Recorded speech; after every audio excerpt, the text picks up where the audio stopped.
लग्नानंतर होईलच प्रेम मालिकेमध्ये आता जीवा आणि नंदिनीमध्ये खूप मोठं भांडण झालेलं आहे. नंदिनी जीवाला विचारत आहे की तुम्ही खरंच आर्याच्या प्रेमात पडलाय का? मला याचं उत्तर हवं आहे, कारण तुम्ही आर्याला मिठी मारली होती. आता जीवा नंदिनीला म्हणतो, तुझा काहीतरी गैरसमज होतोय नंदिनी, असं काहीच नाही. परंतु नंदिनी पुढे म्हणते, नाही जीवा, तुम्ही आर्याच्या प्रेमात पडलाय म्हणूनच तर तुम्ही माझी खोटी शपथ घेतली. तुम्ही याआधी जसं काव्याला सोडून माझ्या प्रेमात पडला, तसंच आता तुम्ही मला सोडून आर्याच्या प्रेमात पडणार का? असं ती जीवाला म्हणते. आता जीवा नंदिनीला म्हणतो, नाही नंदिनी, तू माझा जीव आहेस आणि तुझ्याशिवाय मी दुसऱ्या कुणाचाच विचार करू शकत नाही.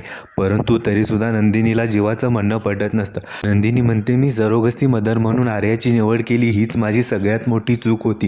काव्या आणि आई मला किती समजावत होत्या, परंतु मी त्यांचं ऐकलं नाही. तर इकडे रम्या आणि वसवात्याने अगदी बरोबर तर्क लावलेला असतो. रम्या आणि वसवात्याने ओळखलंय की आर्याच्या पोटातलं बाळ हे जीवाचंच आहे. आता इकडे काव्या पार्थला विचारते की तुम्ही जीवाला विचारलं का की तो आर्यासाठी डबा घेऊन का जात आहे?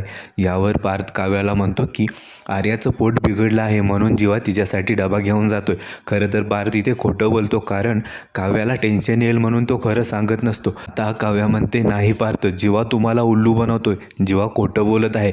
तेव्हा पार्थ म्हणतो, नाही काव्या, जीवाने नंदिनीच्या डोक्यावर हात ठेवून शपथ घेतली होती.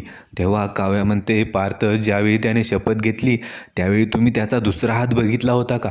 तेव्हा पार्थ म्हणतो, नाही.